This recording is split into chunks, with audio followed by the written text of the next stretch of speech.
siglo pasado, tiene un valor, sobre todo en los coleccionistas y sobre todo en aquellos que obviamente aprecian este tipo de esculturas o de este tipo de arte.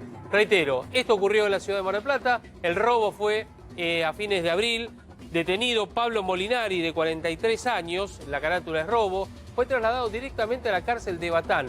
Hubo un aprehendido por encubrimiento al hijo Rossi, de 20 años, y el hallazgo, reitero, bajo tierra, ocurrió en un campo en la autovía 2, kilómetro 392. Bien. En pocas horas, la escultura, otra vez, donde debía estar y donde vuelve a estar, ahí en la Plaza San Martín, en Mar del Plata. Gracias. Bueno, ya a la 1 del mediodía, 18.6 la temperatura. Fue subiendo, ¿eh? Lindo, para el día de hoy. Mañana también se espera un gran día. Ya llegó Maxi. Ya está Maxi. ¿Cómo andan? Buen día. ¿Cómo estás, Maxi? Mariana. Lindo afuera, ¿no? Facu. Sí, la verdad que está hermoso. Bueno, aprovechamos. Ahí estoy viendo que están poniendo todas las mesitas afuera en la vereda. No tienen alternativa, no tienen otra. Sí. Nos quedamos con Maxi, como cada mediodía, con las claves políticas y económicas. Mañana, día viernes. A las 10 de la mañana. Confirmado eso. Sí, totalmente. Te esperamos a las 10 en Equipo de Noticias. Chau. Gracias, Mariana. Gracias, Facu. Muy buenas tardes a todos. Bienvenidos a la tarde de A24. Bienvenidos a MMD. Ya estamos arrancando con todo. En un ratito, Damián Glanz les va a contar. Hay mucha movida en el Congreso y mucha movida que de alguna manera puede preocupar al ministro de Economía, Martín Guzmán. Ahora vamos a contar. Hoy se va a aprobar este proyecto de declaración de que los DEC que envía el FMI tal vez hacia agosto por la ampliación de su capital, más de 4.000 millones de dólares en DEC, en la moneda del Fondo Monetario, no se utilicen para pagarle los vencimientos de deuda que hay al fondo. Una movida de los senadores del oficialismo con el impulso de Cristina Fernández de Kirchner. Pero además, atención que acaba de ingresar un proyecto de Máximo Kirchner con el tema tarifas, AUH, jubilados, buscar efectivamente en el año electoral tratar de recomponer mínimamente el ingreso de parte de los asalariados, de los jubilados de la AUH, que está muy pero muy deteriorado por cuarto año consecutivo frente a la inflación. Así que vamos a contar desde un punto de vista de los ingresos algo positivo, desde el punto de vista de la política económica, lo que está viendo en este momento Guzmán en Europa, en la renegociación con el Club de París y con el Fondo, es, si se quiere, un dolor de cabeza más en esa interna que hay en el oficialismo. Pero vamos a arrancar con esto, que justamente es la otra cara de lo que está ocurriendo.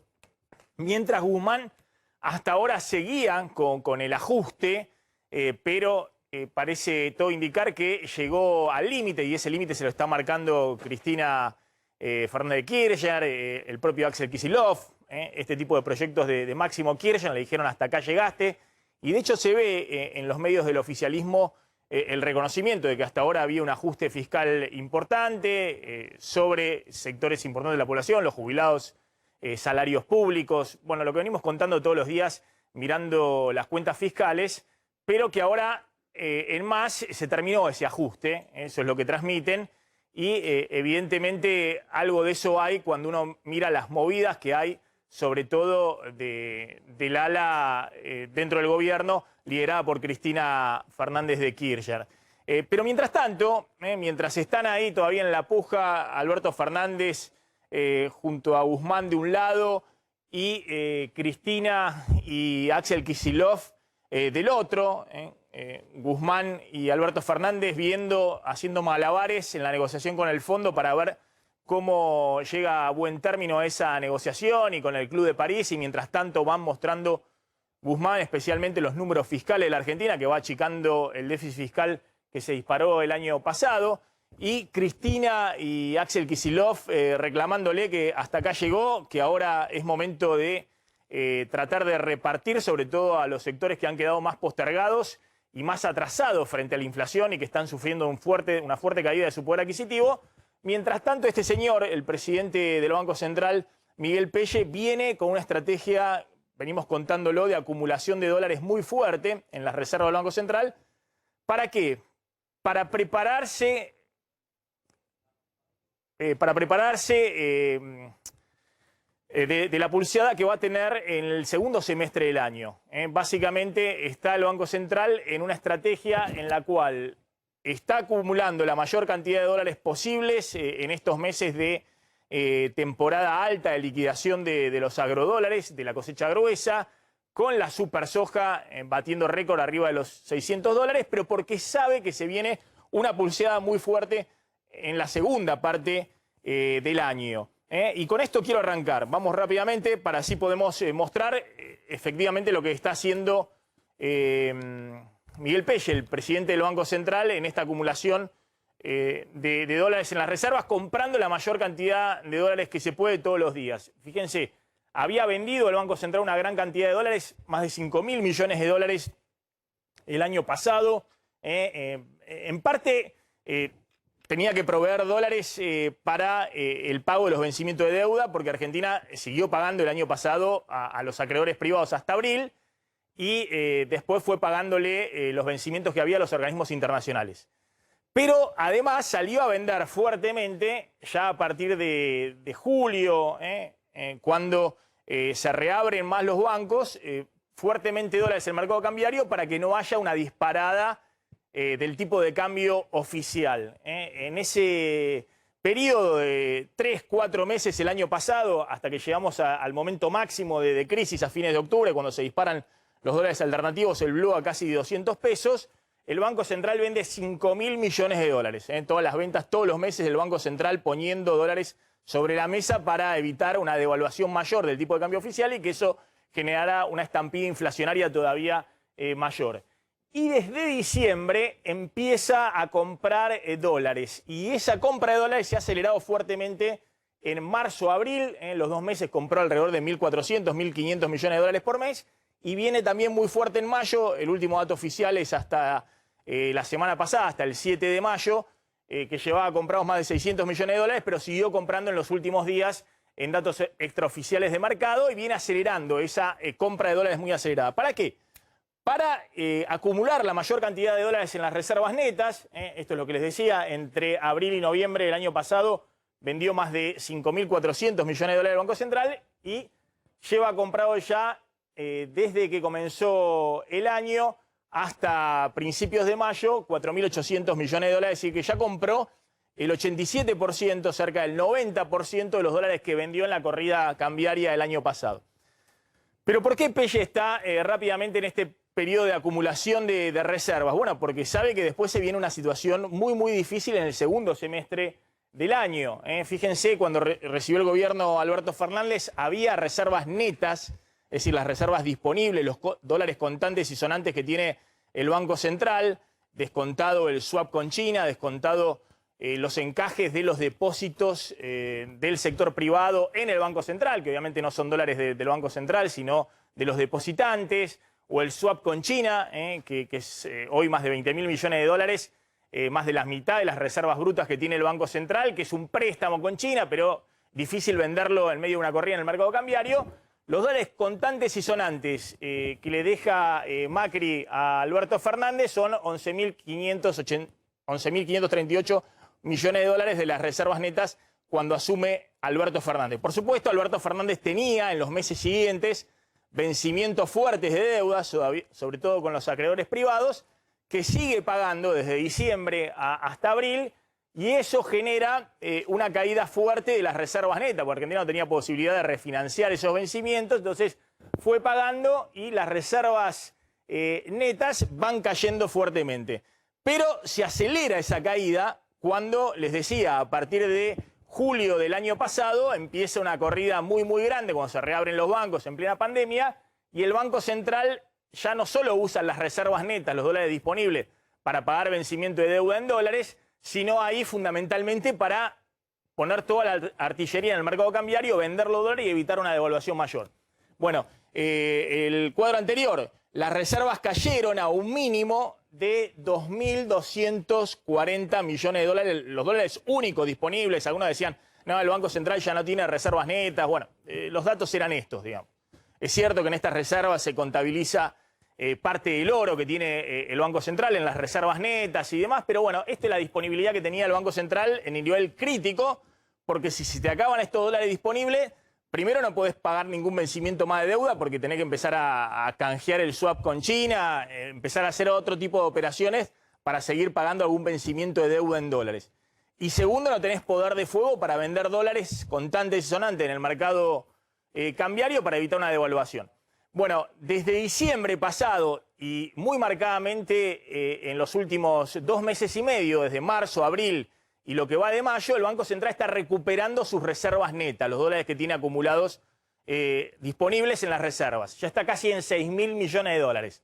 Es decir, casi triplicó sus reservas netas y está recomponiendo poder de fuego. ¿Para qué? Porque ve un escenario muy complejo y ahora vamos a contar las últimas novedades de Guzmán ahí en Roma, ¿no? En el Vaticano, con la reunión del Papa hoy con Alberto Fernández, pero como antesala de la reunión que va a haber mañana con Kristalina Georgieva, con la titular gerente del Fondo Monetario. Bueno, ¿cuáles son los 5 riesgos que tiene en este momento el gobierno mirando el segundo semestre? Y por eso Pelle, mientras se pelean en la interna cuál es el ritmo del ajuste fiscal y la negociación con el FMI, Pelle acumula la mayor cantidad de dólares posible en la reserva como puede. Compra todo lo que puede. Y esto lo puede hacer obviamente porque ha endurecido el cepo las importaciones. Ahora los únicos que pueden comprar dólares al oficial son los importadores. Eso se ha endurecido. También porque se ha achicado la brecha cambiaria y eso ha de alguna manera tranquilizado las aguas y aquellos que tenían dólares empezaron a venderlos. Cuando en octubre se disparaba a cualquier valor la brecha cambiaria, nadie vendía un dólar disponible, pero fundamentalmente lo está pudiendo hacer por la super soja. La super soja que junto con esa brecha cambiaria que se está achicando, que se estabilizó, está generando que haya una liquidación, una venta de agrodólares muy importantes en este momento. Pero en el segundo semestre, atención, porque se viene la gran pulseada para el Banco Central y la gran prueba de fuego para la política económica, porque se termina la liquidación estacional de los agrodólares.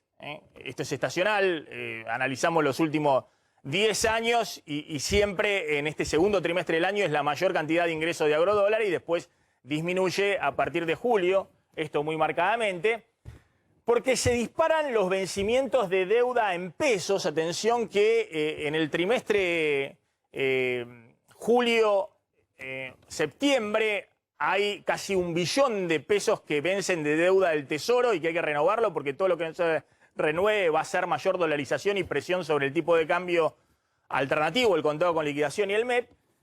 Y porque se disparan las presiones por el gasto electoral, porque si ahora estamos viendo, le están poniendo el límite a Guzmán, imagínense cuando estemos en los meses previos de las elecciones respecto a empezar a repartir desde el Estado.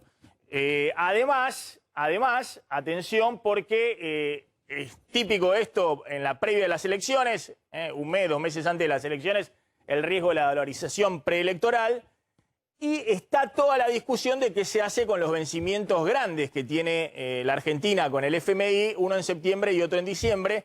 No va a pagar este de fin de mes con el Club de París, ya está definido de 2.400 millones de dólares, pero hay que ver qué se hace con los vencimientos de septiembre y de diciembre con el FMI, que son 2 vencimientos cada uno de 1.800 millones de dólares. Entonces, pasando en limpio, mientras Pelle acumula la mayor cantidad de dólares posible en el Banco Central, Guzmán está en este momento tratando con el Club de París y con el FMI, que son más o menos los mismos países del otro lado del mostrador, de negociar algún tipo de refinanciación de los vencimientos de deuda que tienen. No se va a pagar este vencimiento ahora a fines de mayo de 2.400 millones de dólares. Hay 60 días para no caer en default. Guzmán quiere hacer una especie de combo light, de acuerdo, de preacuerdo, que signifique, bueno, estamos negociando con el FMI y con el Club de París conjuntamente. Estos vencimientos con el FMI en septiembre y en diciembre los podemos cubrir con los fondos que va a enviar el FMI de los DEC en agosto o eventualmente entrar en la renegociación que quiere hacer el gobierno a 10 años. Bueno, esta es la discusión que lleva adelante Guzmán y mientras tanto Pelle acumula la mayor cantidad de dólares posible para justamente, si no está encaminado esta negociación, y aunque esté encaminada esta negociación, se viene un segundo semestre mucho más difícil para el Banco Central, mucho más complicado, y obviamente el requisito para mínimamente estabilizar los precios y la economía es que no haya un desbande del tipo de cambio o de la brecha cambiaria de los tipos de cambio alternativos. Bueno, ¿qué información tenés en este momento desde Roma? Hoy la foto del día, obviamente, fue la reunión con el Papa. Ahora vamos a contar bien cuál es la información que llega desde Roma en esa reunión. Podemos ver ahí la imagen. Todos empiezan a preguntarse si el Papa estaba sonriente, no estaba sonriente. Fue una reunión 35 minutos. Sí, hace Bastante. 25 minutos. Bueno, bueno. en el gobierno dicen 35 minutos. Bueno. Algunos diarios ponen 25, pero la información oficial del gobierno es que duró 35 minutos. Igual 10 minutos más, 10 minutos menos, tampoco cambia mucho la historia. Bueno, una reunión ahí con el Papa. Ahora vamos a contar las claves de esa reunión, pero mientras tanto Guzmán está contrarreloj, se reunió con funcionarios del FMI que también están en Roma, porque mañana se va a hacer un seminario donde va a estar hasta la secretaria del Tesoro de los Estados Unidos, la ministra de Economía de Biden. Pero ¿qué es lo que se conoce a esta hora de esa negociación con el FMI y el Club de París? Mira, la novedad en este momento tiene que ver con que se acaba de confirmar la reunión cumbre que mañana en Roma tendrán Alberto Fernández y Kristalina Georgieva, una reunión que bueno, venía siendo trabajada por el gobierno, pero la gran pregunta acá es si después de ese encuentro habrá algún tipo de anuncio. De hasta ahora lo que venían diciendo desde la delegación argentina que está en Europa es que esa reunión con Kristalina Georgieva se iba a llevar a cabo si después obviamente hay algún anuncio para hacer en base a las negociaciones que se están haciendo. Guzmán, el ministro, mantuvo ayer una reunión técnica con una persona que se llama Yuliko Sak, que es la persona de más alto rango en el FMI que sigue el caso argentino, es la directora justamente adjunta del FMI para el hemisferio occidental. Hoy habrá una nueva reunión técnica, esa es la cuestión, que se está negociando a ver si mañana hay algún tipo de anuncio. Eso, digamos, para eso Guzmán se reúne con una persona que lleva toda la cuestión técnica Argentina, sí, dentro del fondo.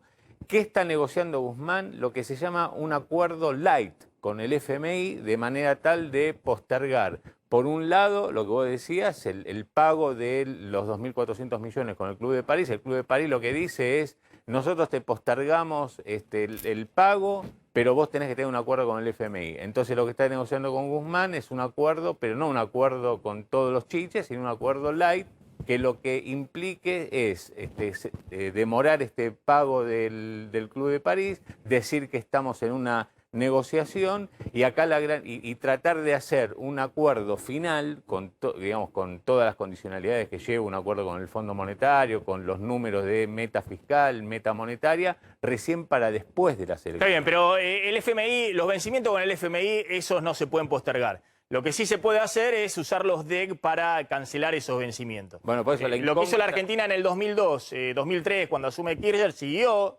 pagándole al FMI hasta que le completó el pago al FMI. Pero en algún momento con el FMI tiene que hacer algo. Digamos, la Argentina tiene esa carta que todavía tiene pendiente Guzmán de usar los DEC. Lo que pasa es que está toda la presión interna del Senado y demás de qué va a hacer con esos dos vencimientos con el FMI. Claro, por eso, o se usan los DEC o hay algún tipo de puente con el Fondo Monetario para no pagarlo, digamos, en todo caso hacer una refinanciación de corto plazo. Y paralelamente lo que Guzmán planteó en la mesa con Yuliko Sak es una baja de la tasa de interés, que ayer nosotros contábamos acá, que es del... Pero en el acuerdo a 10 años, para el acuerdo a 10 años, que en vez de la Argentina tener una tasa del 4,5%, a partir de los vencimientos del año que viene, tengo una tasa... Del 1,5. Del 1,5, una tasa sustancialmente menor. Pero bueno, lo que quería contar, y ya está Pablo Boldín y lo agrego con él, quiero mostrar estos dos datos porque me quedaba incompleto y no tenía todos los números en la cabeza. Yo les decía, pasando en limpio, ojo que todo lo que está comprando el Banco Central es porque se ve venir en el segundo semestre esto que les decía. Se termina la oferta grande de dólares. Por otro lado, empieza la dolarización preelectoral de aquellos fondos de inversión, sobre todo los que están en pesos en el sistema financiero, renovando deuda en pesos, corriendo al dólar, también de los argentinos que se dolarizan, los que tienen algún ahorro como pueden y ya no siguen jugando con la tasa de interés. Las mayores presiones por el gasto público que va a tener Martín Guzmán. Y ese escenario donde en el segundo semestre tenés que poner sobre la mesa algún tipo de expectativa distinta, porque va a ser muy distinto a lo que estamos viviendo en estos meses. Bueno, ¿qué está haciendo Guzmán? Bueno, Guzmán sigue con el ajuste fiscal. Por un lado dice, acumulá vos, Pelle, la mayor cantidad de dólares posible, que yo voy a tratar de tirar la menor cantidad de pesos a la economía porque voy a reducir el déficit fiscal y no le voy a pedir tantos pesos al Banco Central para que me asista como el año pasado. El año pasado el Banco Central emitió 2 billones de pesos. La idea de Guzmán este año es que el Banco Central emita la mitad para financiar el déficit fiscal o algún vencimiento de deuda en pesos, pero bueno, es un ajuste importante teniendo en cuenta que tenemos una inflación arriba del 40%. Hasta ahora, hasta mayo, el Banco Central emitió solamente 135.000 millones de pesos en marzo y 55.000 millones de pesos en abril. Es decir, en lo que va del año le emitió nada más 190.000 millones de pesos para financiar al Tesoro. El año pasado, hasta abril, ya había emitido el Banco Central para financiar al Tesoro esta barrita verde, fíjense, 300.000, 200.000, más de 600.000 millones de pesos. Y en mayo, por ahora, el Tesoro no recibió ninguna asistencia por parte del Banco Central. Pero hay que ver, pero fíjense lo que fue un desbande el año pasado, porque fue la cuarentena dura, toda la economía cerrada, el financiar el IFE, el ATP, las asistencias adicionales, más los subsidios económicos que se dispararon por el congelamiento de tarifas.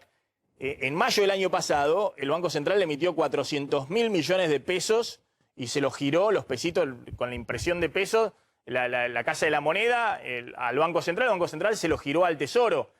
Por ahora Guzmán está conteniendo el déficit fiscal y por eso está pidiendo mucho menos pesos al Banco Central.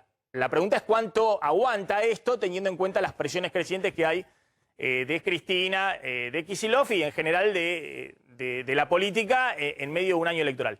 Y el otro tema que está viendo todo el mundo con mucho cuidado es, ojo que en el segundo semestre, como les decía, a partir de julio, miren esto, julio, agosto y septiembre, en 3 meses, vencen 900.000 millones de pesos de bonos que el Tesoro tiene que refinanciar, tiene que emitir otros bonos para tentar a los inversores privados, no a los institucionales, porque no tienen otra, los institucionales, los bancos o las aseguradoras, las compañías aseguradoras y demás no tienen otra que renovar esa deuda, pero son 900.000 millones de pesos que vencen de deuda en pesos que si no se renuevan, si no hay una expectativa de que la cosa no se va a desbandar, van a correr al dólar, o una parte, con que corra una partecita de esto al dólar, se disparan nuevamente las brechas y se generan todavía más problemas. Entonces, atención de que Guzmán está muy preocupado, dice yo sigo más o menos mostrando que hago los deberes, que voy haciendo el ajuste fiscal,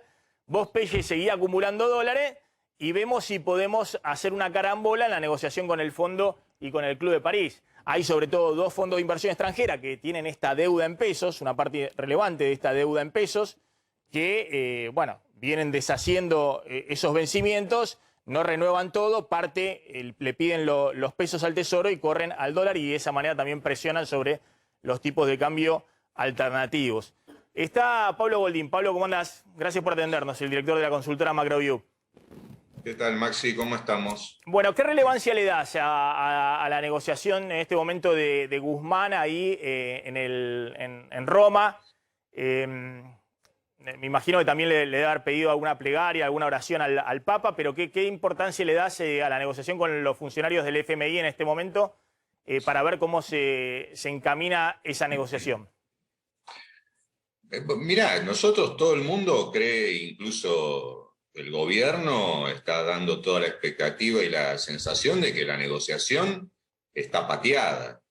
La negociación, gracias a esa famosa emisión de DEX, de moneda del Fondo Monetario, que nos va a permitir pagar los vencimientos que tenemos nosotros en septiembre y en diciembre de este año, nos da la posibilidad de patear unos meses las cosas y seguir charlando. Eso por un lado. Por otro lado, siempre en el Fondo Monetario hay como un reparto implícito, diría informal, donde si viene un país de Latinoamérica o de América Latina o de Sudamérica como la Argentina y tiene un lío con el fondo, el padrino, el líder, el tutor de que tiene que resolver toda esta cuestión es Estados Unidos. Si viene un europeo, un Portugal, un Grecia, qué sé yo, el que lidera la cosa es Europa. Y si viene un asiático algún día, será Japón el que comanda la negociación, entre comillas. Así que, paradójicamente, diría yo, el viaje del presidente y del ministro de Economía a Europa va a estar en el fondo siempre muy supeditado a lo que decida, haga y negocie con Estados Unidos.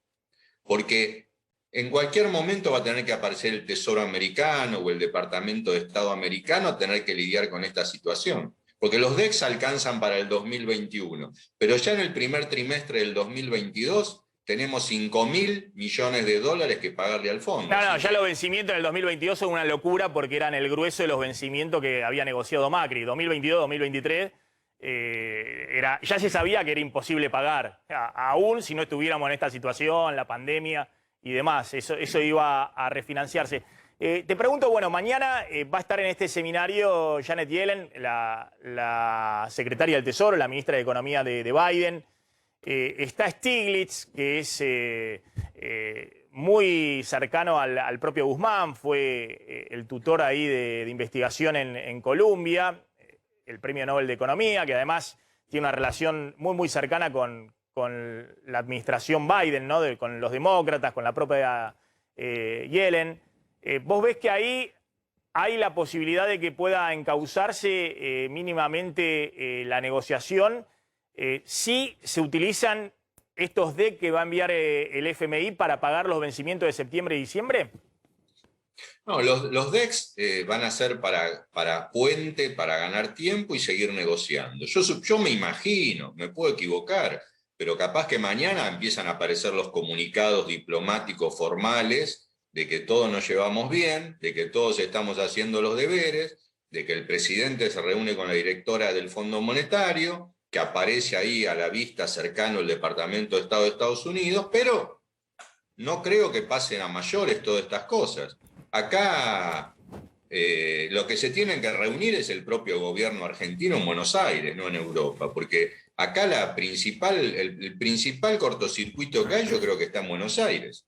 Está entre el Ministerio de Economía, eventualmente, que quiere acelerar un acuerdo y simplificar las cosas para de una vez por todas saber cómo sigue esta película, y mucha parte de la coalición política de este gobierno que no está dudando de qué hacer o qué no hacer. Así que más que ir a hablar con el presidente de España o con el Papa, me parece que tienen que reunirse acá en Buenos Aires y llegar a la decisión de si quieren ir a un acuerdo o no quieren ir a un acuerdo. Claro. Si quieren ir a un acuerdo, entre noviembre y enero, entre noviembre y febrero del año que viene, tiene que haber un acuerdo. Si es un acuerdo en serio, si no es un acuerdo en serio, si es un acuerdo light, si no es un acuerdo light, se verá sobre la marcha, pero no podemos no tener un acuerdo, porque si no vamos a ser el segundo país en el planeta Tierra que está en default con el fondo. El único país que está en default con el fondo hoy, en serio, en default de mucho tiempo, es Sudán. Nada, está bien, pero vos sabés que eso, desde ese punto de vista, no se entró en default en el 2002 con el FMI. Se siguió pagando con las reservas 2003, 2004, hasta que se le pagó todo al FMI. Vos sabés que ese no es el escenario, el tema en qué condiciones se cierra el acuerdo. Claro, y lo que vos decís, los vencimientos de septiembre y diciembre hay que pagarlos, en todo caso con los DEC. Lo que pasa es que ahora van a contar el Glance que hoy van a hacer una declaración los senadores del oficialismo diciendo que no se usen los DEC, es decir, estos fondos, 4.000 millones de dólares en la moneda del FMI, los derechos especiales de giro, que va a enviar el FMI muy probablemente hacia agosto. Bueno, ahí hay una contradicción, ¿no? No es una contradicción. Posiblemente se hagan las dos cosas a la vez. Claro. O sea, la política, como vos venís diciendo ya hace bastante tiempo, quiere que el gasto público no pierda contra la inflación. Quiere que el gasto público no se licúe. La única manera en este momento en la Argentina de que el gasto público, jubilados, salarios públicos, planes sociales, no pierda contra la inflación es, lamentablemente, como no tenemos ninguna fuente de financiamiento genuino, es emitir más plata. Es dar vuelta el gráfico recién que hiciste de Guzmán, que viene emitiendo poco. Va a tener que emitir más. Sí. Ahora, emitís plata, ¿y qué tienen que ver los DEX? No tiene nada que ver los DEX. Vos tranquilamente podés pagarle al fondo con los DEX, simbólicamente decir que esos DEX te sirven para emitir plata, pero en el fondo vas a terminar emitiendo plata, vas a pagarle al fondo para no entrar el default y vas a emitir pesos para estar de acuerdo con la política y que no se siga licuando el gasto público. ¿Qué tasa de inflación resulta de toda esta ensalada rusa? Es la discusión, Y claro. entre 40 y 50% anual, más o menos, un poco más, poco menos. Por más que Guzmán haga buena letra, el gráfico que sigue de tu gráfico del primer semestre, el segundo semestre, por más que los senadores justicialistas se porten bien y no pidan mucho más emisión, Va a haber ese una gráfico expansión en el del gasto segundo y de la semestre emisión. se da vuelta. Claro, totalmente. Totalmente, y está bien que lo hayas aclarado porque es también lo que veníamos diciendo. Una cosa son los D que entran a la reserva y con eso se puede cancelar al FMI, pero también al mismo tiempo el Tesoro anota un ingreso extraordinario fiscal y sobre eso le puede decir al Banco Central, emitime 400.000 millones de pesos que quiero usar esos fondos adicionales para aumentar gasto público social o algún bono a jubilado, a su AUH para recomponer la situación social, ¿no? Un poco esa es la publicidad que hay. Y tal vez termine ocurriendo las dos cosas, digamos, que se le pague al FMI y que al mismo tiempo, con la emisión de pesos, obviamente un poquito más devaluados, se termine financiando algún apuntalamiento del gasto social en medio de la campaña electoral. Pablo, gracias, muy amable, como siempre, muy interesante escucharlo a Pablo Goldín, al director de la consultora Macroview. Bueno, contemos lo que pasó hoy en el día. Hoy ocurrió esto en la madrugada de la Argentina. En Roma, la reunión en el Vaticano entre el presidente y el Papa Francisco. Así es, 35 minutos, fue cordial, dicen los voceros de las dos partes que se reunieron. ¿Sabés que le hicieron un PCR a toda la comitiva antes de salir? Por eso no usaron barbijo en la foto y tenían una distancia menor a los 2 metros. Dijo el Vaticano respecto a la reunión que destacaba las buenas relaciones bilaterales entre el Vaticano y la República Argentina. Alberto Fernández textualmente dijo: el Papa me expresó su idea de apoyarnos en todo lo que pueda. Parece que hablaron de temas en general, de la pandemia, de la deuda, y allí fue la reunión cordial, hubo intercambio de algunos presentes, pero sin ninguna definición concreta, sin ningún título rimbombante, ¿no? Cumpliendo las expectativas, dice el gobierno, y conformes, dicen en el Vaticano, Maxi. Bueno, ahí está el presidente que habló con los periodistas, ahí en este caso del diario ARG. Habló muy brevemente el presidente cuando regresaba al hotel de la reunión con el Papa en el Vaticano. Hablamos de los problemas que aquejan al mundo, que aquejan a la Argentina. Como siempre, él con su gran predisposición para ayudarnos. Y bueno, y después hablamos de cosas nuevas. ¿Hizo algún pedido?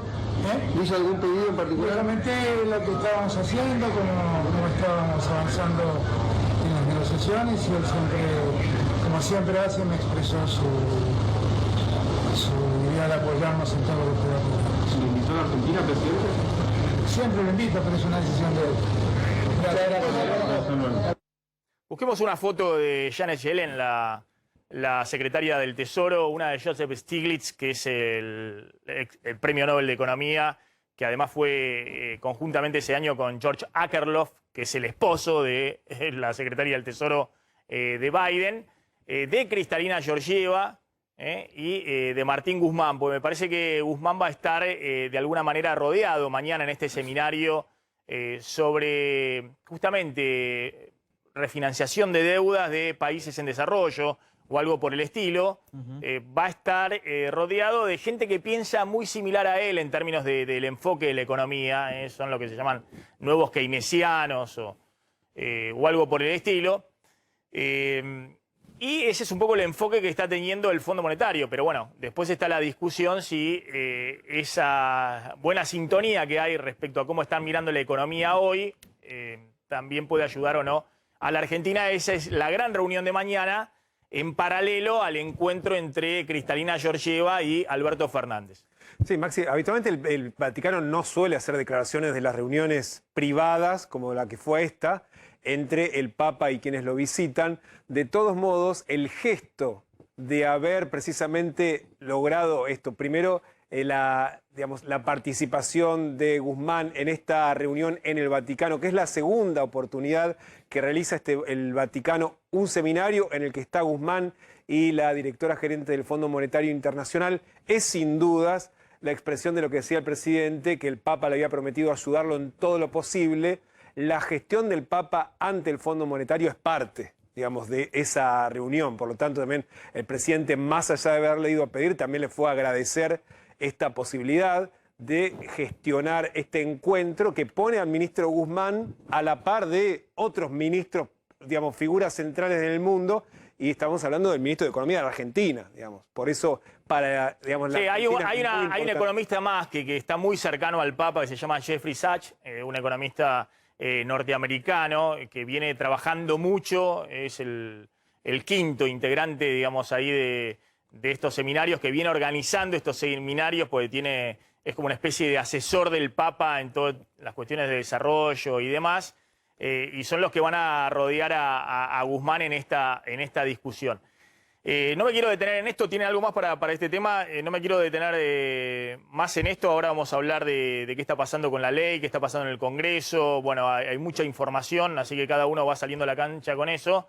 Pero después voy a contar por qué esta visión que en este momento tiene Yellen, la secretaria del Tesoro, de cómo hay que salir de la pandemia, bueno, es favorable para Argentina. Porque más allá de lo que está pasando con la inflación en Estados Unidos, que se ha acelerado y hay que discutir por qué se aceleró, si es una cuestión de transición, porque la oferta no está en este momento adecuándose, porque se cerró todo el año pasado y recién ahora se está abriendo y está adecuándose a una demanda muy fuerte que ya viene en Estados Unidos, porque le están poniendo plata por todos lados a la gente.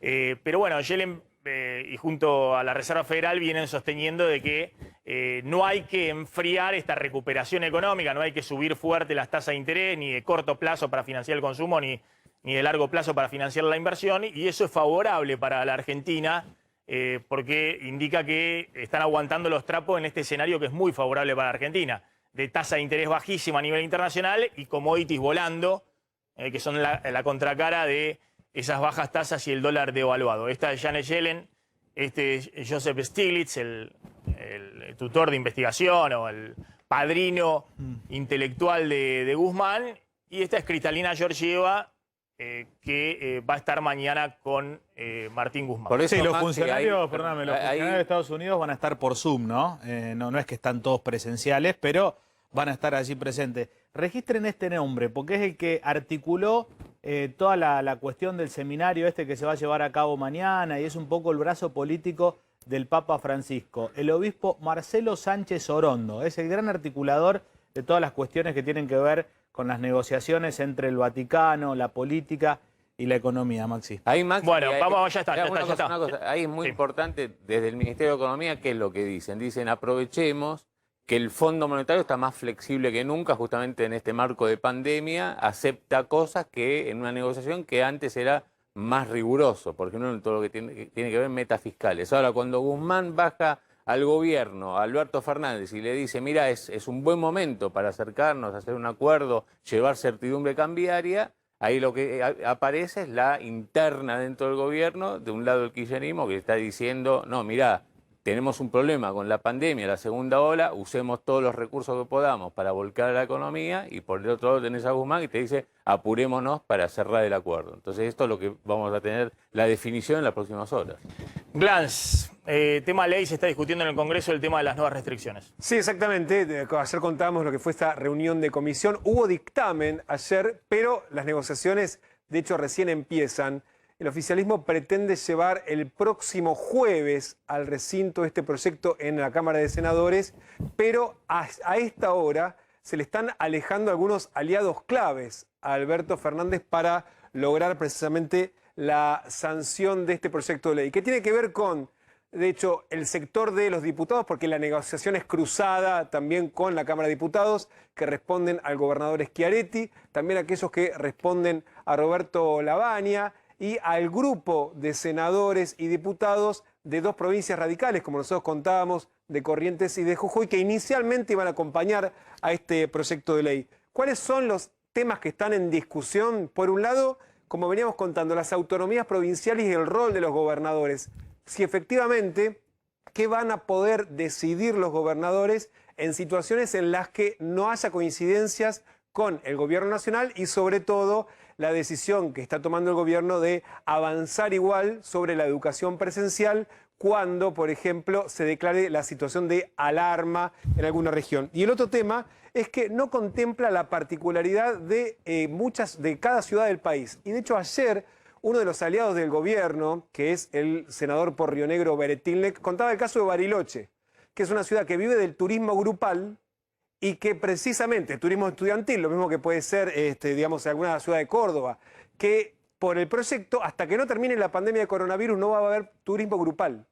Y entonces la pregunta es cómo vive esa ciudad que no va a tener más ingresos y esto no está contemplado y por lo tanto, dice, la situación regional de cada lugar del país termina quedando al margen por una discusión que es muy metropolitana de la ciudad de Buenos Aires. Y de hecho, lo que están planteando es que los cambios, algo de maquillaje que le están haciendo al proyecto, no alcanzan para lograr la adhesión y precisamente para lograr que el proyecto avance. Uno, que sacaron del proyecto de ley algo que decía que los gobernadores son delegados, lo van a sacar en el recinto, sino van a dejar que son precisamente los agentes naturales para hacer cumplir la Constitución, y otro que le van a poner un plazo para la duración de los poderes especiales. Pero, insisto, desde la oposición y desde estos aliados dicen no alcanza porque efectivamente se siguen violando las autonomías provinciales. Ahora, los tiempos son estos. En el Senado se va a tratar el próximo jueves. Tiene un día, diputados, para tratar de aprobarlo en comisión y aprobarlo en el recinto. Ya están pensando en que el presidente de la Nación va a tener que dictar un nuevo decreto de necesidad de urgencia para extender el vigente hasta que esté el proyecto de ley. Y lo que le están diciendo desde los aliados habituales y de la oposición, que el proyecto sale por consenso o termina judicializado. Por lo tanto, que por más que salga el proyecto de ley, que junten los votos, si no están de acuerdo todas las provincias, va a terminar nuevamente en la Corte Suprema.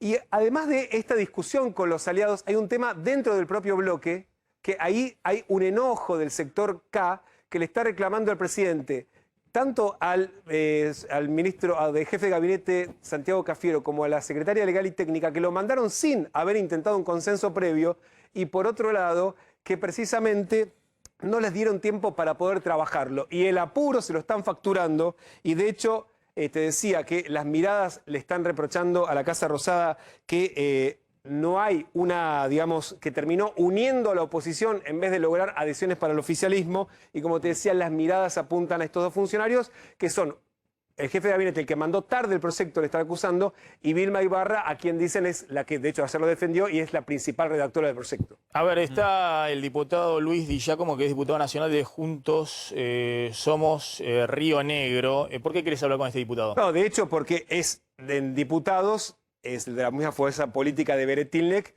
y es el sector de los aliados habituales del gobierno que ahora está planteando cambios, que son de donde saca el gobierno habitualmente los votos, precisamente para lograr la sanción de la mayoría de la ley. ¿Qué tal, diputado? ¿Cómo anda? ¿Qué tal? ¿Cómo les va? Buenas tardes. ¿Qué dicen ustedes? Sí, efectivamente creo que estamos ante una situación en la cual hay que contemplar este tipo de cuestiones que tienen que ver con el federalismo, que tienen que ver con la particularidad de cada región. Ustedes hablaban de Bariloche, yo les agrego lo que es esta gran ciudad superficial que va desde Villa Regina a Neuquén y que comprende 2 provincias. De ninguna manera se podría imponer a partir de cifras, aunque sean cifras correctas, un tipo de conducta unificada si los gobernadores, los intendentes no tenemos la posibilidad de ir discutiendo con nuestra gente cuáles son aquellas medidas que deben tomarse para un mejor desarrollo. Yo creo que esto debe ser comprendido, porque si no, entramos en una situación donde lamentablemente nos vemos encorsetados en otra cuestión que es de tipo electoral y que tiene que ver en todo caso con el AMBA, con Cava, con Rodríguez Larreta o con Kicillof, y de ninguna manera con el interior profundo, el interior del país, que tiene realidades totalmente disímiles y ante las cuales queremos, en este marco de colaboración, como lo venimos haciendo en tiempo de crisis, ser respetados federalmente. Ese es el punto central. Diputado, ¿qué significa que el proyecto de ley los encorseta a los gobernadores o a los intendentes? ¿En qué sentido les impide tomar decisiones en relación con la pandemia? Bueno, más allá de la desafortunadísima frase de los delegados, el hecho de que haya un número que por más que sea científicamente correcto, cada cantidad de casos, etcétera, etcétera, este número no puede ser aplicado en forma proyectiva absolutamente a todos lugares, no diferenciando lo que son regiones, lo que son conglomerados que no pertenecen a una misma jurisdicción, la actividad privada y los que dependen de la actividad pública estatal. Creo que todo eso hay que dejar el suficiente margen para que desde los gobernadores podamos, como digo, negociar con nuestra gente, con nuestra sociedad, con aquellos a quienes nos debemos en las resoluciones, ¿no? Bien, diputado, a mí lo que me interesaba es que la ley había surgido como una pelea entre el presidente Larreta y Kicillof. Y ahora no se entiende bien, porque yo entiendo que tienen ahí Villa Regina, tienen Bariloche, cada diputado en el país tiene, y cada gobernador tiene otros problemas, pero bueno, lo que no se entiende es si en esto que Alberto Fernández impulsó, supuestamente para salir de la pelea con Larreta y demás, se está metiendo en una discusión con los gobernadores de todo el país que evidentemente no lo están acompañando. Pero bueno. El presidente dijo en su momento, el presidente y 24 gobernadores, estamos dispuestos a seguir acompañando esa estructura. Maxi. Gracias, diputado, es muy amable. Te agrego un dato. Hasta luego, buenas tardes. Que es información. Me dice un diputado importantísimo de Juntos por el Cambio que está negociando esto por Juntos por el Cambio, que la semana pasada me decía que lo aprobaban, que sin modificaciones no tiene ninguna forma de salir este proyecto. Y todo va a apuntar, acordate a lo que venimos sosteniendo en este programa desde hace 3 días. Lo que puede llegar a salir es un proyecto donde después las provincias tengan que adherir. ¿Es lo mejor? ¿Es lo que quiere el gobierno? No, no era el mejor escenario para el gobierno. Pero es el mal menor, que después cada provincia adhiera, pero lejos de ser un proyecto de consenso que le dé las facultades para decidir qué hacer en la pandemia al presidente Alberto Fernández. Ese es el escenario hoy. A ver, vamos a repasar dónde están los móviles, qué está pasando. Sigue el tema el corte en la 9 de julio con el tema del turismo. ¿Sigue o no sigue? Sigue. El corte en la 9 de julio. Ahora vamos a hablar con Aldo Elías, representante de hoteles de la República Argentina. De turismo, ¿no? No de hoteles de la República Argentina. Bueno, vamos a adelantar, vamos con el tema económico. ¿Qué pasa? ¿Aumentan nuevamente las naftas este fin de semana? Este fin de semana lo adelantó el presidente de YPF, Pablo González. Esto, digamos, recordemos, venía de un anuncio que las naftas deberían aumentar 18% a lo largo de 3 meses. Bueno, mayo va a ser el último aumento del año, ese es el compromiso, entre 4 y 5%, ese va a ser el incremento, con lo cual aquí en la ciudad de Buenos Aires la nafta super se va alrededor de 90 pesos. En lo que va del año, este será el 5º aumento en el año, pues llevamos 1 por mes, se redondeará un incremento de 28, hasta ahora va 28%, más este incremento, bueno, tendremos un aumento arriba del 30% en lo que va del año, pero si uno toma en cuenta de lo que viene pasando desde agosto para acá, la nafta aumentó arriba del 50%. Entonces acá en la ciudad, 90 pesos el litro de super, la premium va a sobrepasar los 100 pesos, algo que ya viene pasando en distintos lugares del interior, 104 pesos va a costar la nafta premium a partir del fin de semana, en tanto que el litro de gasoil 85 pesos. Así que nuevo aumento, y el compromiso es que este es el último aumento del año, con un combustible que viene incrementándose bien por arriba de la inflación, porque como te reitero, Maxi, 34% va a tener de aumento desde enero para acá, y si uno computa desde agosto hasta este momento, desde agosto consecutivamente todos los meses viene aumentando la nafta, 60% de aumento desde agosto hasta este momento. Vos tenías 2 temas, Damián, con el tema del proyecto de declaración en el Senado que condiciona a Guzmán, y el otro tema que tenías es un proyecto de Máximo Kirchner con el tema tarifas. Exactamente, Maxi, que tiene que ver con... Se va a presentar en un rato, a las 5 de la tarde, y es un tema que hasta ahora el oficialismo venía rechazando. De hecho, el año pasado, cuando se negoció el presupuesto, un grupo de diputados entre los aliados y opositores lo había presentado, que es extender las zonas que tienen el subsidio al gas de la Patagonia a otras zonas frías del país, ¿no? Que recordemos que hay un subsidio al 30% de la factura de gas que se paga en las zonas frías de la Argentina. Lo que estaban impulsando era extender esa zona beneficiada a toda la provincia de Mendoza, el sur de San Juan, una parte de San Luis, y de hecho todo el interior bonaerense que va desde La Pampa hasta la costa atlántica hacia el sur. El proyecto que hoy va a presentar Máximo Kirchner recoge ese proyecto de aliados y también de otros opositores y suma un dato muy importante: subsidiar con el 50% en esas mismas zonas a todos los beneficiarios de la AUH, a los jubilados y pensionados que ganen hasta 4 jubilaciones mínimas y también a los que están inscriptos en el monotributo social. ¿Cómo esto se financia? Con este fondo fiduciario que todos pagamos en el resto del país y que de hecho, le aportan no del presupuesto nacional, sino de este fondo fiduciario para subsidiar estas boletas.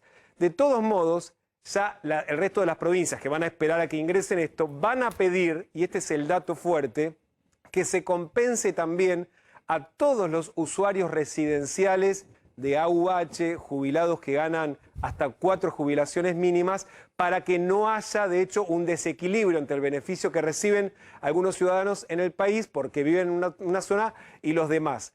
Esto, Maxi, aparece en el medio de la pulseada que venimos hablando entre un sector del gobierno y Martín Guzmán por las tarifas, e insisto con el dato, hasta hace muy poquitos meses el oficialismo rechazaba este proyecto y hoy lo recoge el propio Máximo Kirchner y lo presenta. Como para dar la señal de que se terminó la etapa del ajuste y esas cosas, ya no le dan tanta bolilla como antes a Martín Guzmán. Y va en línea con el comunicado, porque ayer pasó un poco desapercibido. Un comunicado muy fuerte del PJ de la provincia de Buenos Aires, que virtualmente maneja Máximo Kirchner, porque ahora se dilató unos meses, pero asume este año Máximo Kirchner, donde el título es "La Argentina de los tarifazos quedó atrás".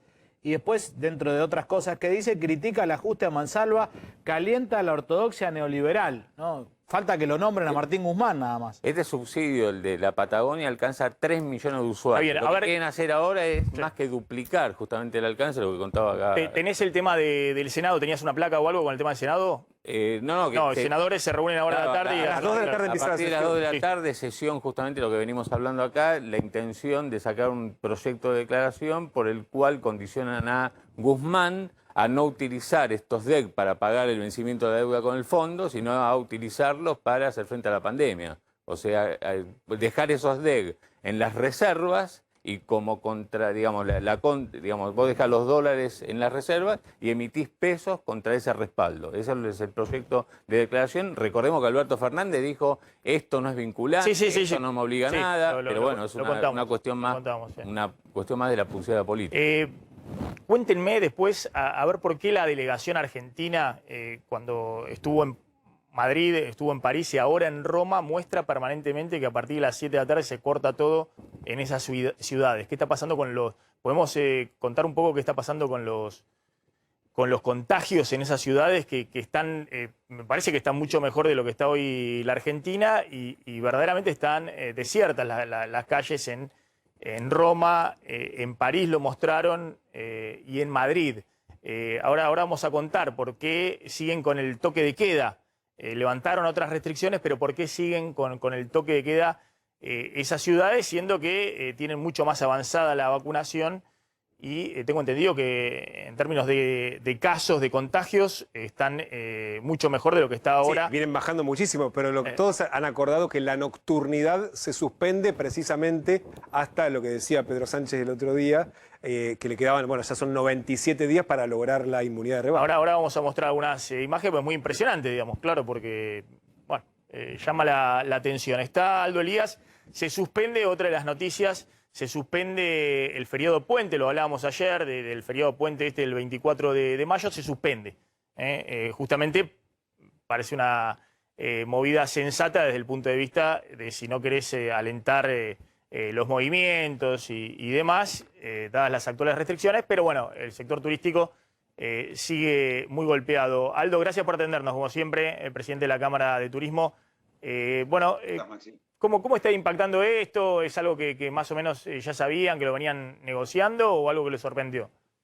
No, lamentablemente esto impacta fuerte en la actividad, sobre todo en aquellos destinos que estaban mejor sanitariamente hablando, porque son los destinos que más reservas habían conseguido para este fin de semana largo, y se plantea este escenario a prácticamente 9 días del feriado largo del 24 de mayo, lo cual va a generar algún contratiempo a la hora de discutir las condiciones de reprogramación, fundamentalmente porque hay gente que no puede reprogramar, va a pedir una devolución de dinero que es imposible que se pueda hacer, así que va a traer algún contratiempo. Lamentablemente es complicado.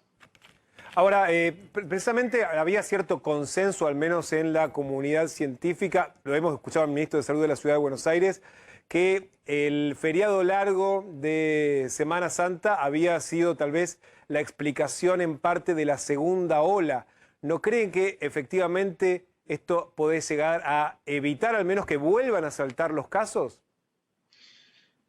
Entendemos que la segunda ola ya había arrancado bastante antes del fin de semana de Semana Santa y en todo caso, inmediatamente después los números estaban completamente desbordados, cuando en realidad si hubiese ocurrido a partir de ese fin de semana o con motivo de ese fin de semana, los números deberían haberse disparado bastante después de cuando se empezaron a disparar, que insisto, fue inclusive hasta en la semana previa a Semana Santa. La realidad es que esta segunda ola iba a llegar y lamentablemente lo único que podía detenerla era un proceso de vacunación que estuviese acorde con el momento que estábamos viviendo, cosa que ya sabemos que no podía ser. La actividad turística, con el cumplimiento de sus protocolos, realmente evita todo tipo de contagios. Creo que es al revés la situación, pero bueno, no es una cuestión de poner una discusión nueva, una grieta nueva entre comunidad científica y turismo, ni muchísimo menos. Aldo. Venimos acompañando todo este proceso desde el 19 de marzo del 2020, cuando prohibieron la actividad turística. No, está bien, Aldo, pero entendés que si está la restricción de que no hay clases presenciales, qué sé yo, habilitar fin de semana. Sí, sin duda, es un poco grosero, digamos, pero más allá de eso, tampoco se los veía, hablamos ayer con Montenegro de Mar del Plata, con demasiado entusiasmo, me imagino a algunos gobernadores o intendentes de lugares turísticos a recibir gente en este momento. No es que se lo veía como en otro momento que alentaban, vengan a Mar del Plata, como fue en el verano, por ejemplo. Sí, el problema es que hay varios destinos turísticos que sí estaban con muchas reservas, que sí estaban con una situación sanitaria controlada, y en este escenario golpea a todos por igual.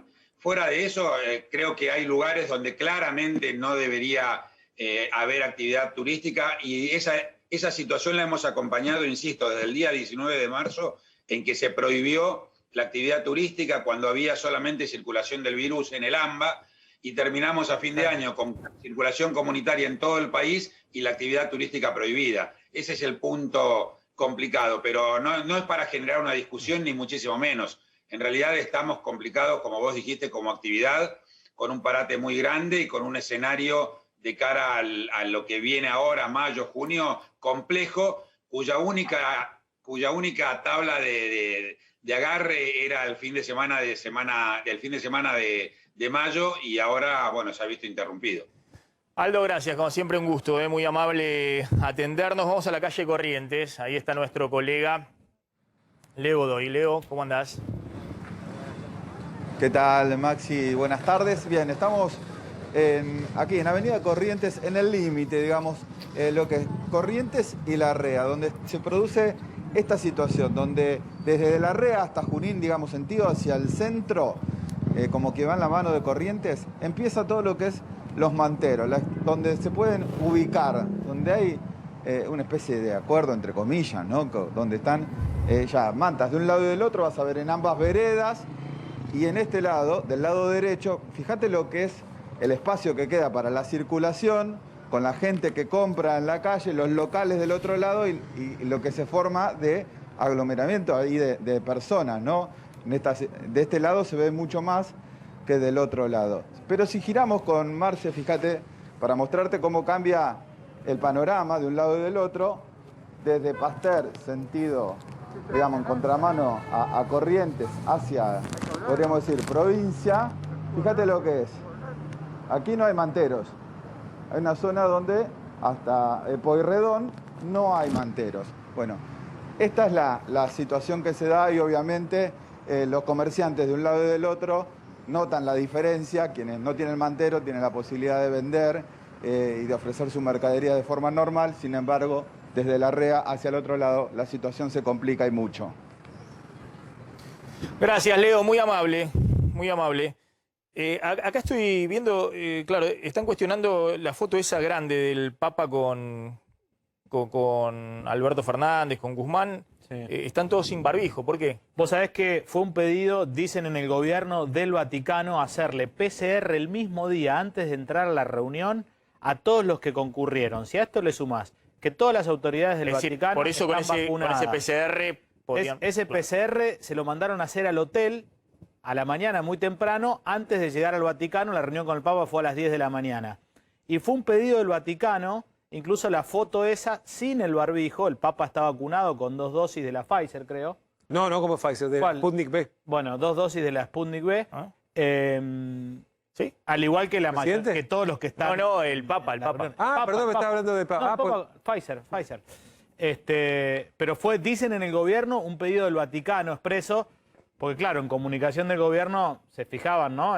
Y claro, textual, después de todos los despelotes que tuvieron. El Papa, pero bueno, vos decís... Están todos vacunados. Están todos vacunados. No sabemos la primera dama si está vacunada, porque nunca se dijo si Fabiola Yáñez estaba vacunada, pero todos los demás... Están todos vacunados, incluido el Papa, y tenían un PCR... del mismo día. Del mismo día. Está Adrián Sack, desde Estados Unidos. Adrián, ¿cómo andás? ¿Qué tal? Muy buenas tardes. Aquí estamos con varios frentes, ¿no? Pero sobre todo con el más tranquilizador quizá, que es el consejo o el pedido del doctor Anthony Fauci, como sabemos, el epidemiólogo más reconocido aquí en los Estados Unidos y la cara médica de la lucha del gobierno de los Estados Unidos contra el COVID, que pidió a la gente aquí que ya vaya dejando de usar barbijo en los lugares abiertos, como por ejemplo donde me encuentro yo ahora, ¿no? No solamente la vía pública, sino los restaurantes que tienen mesas a la calle, mesas afuera.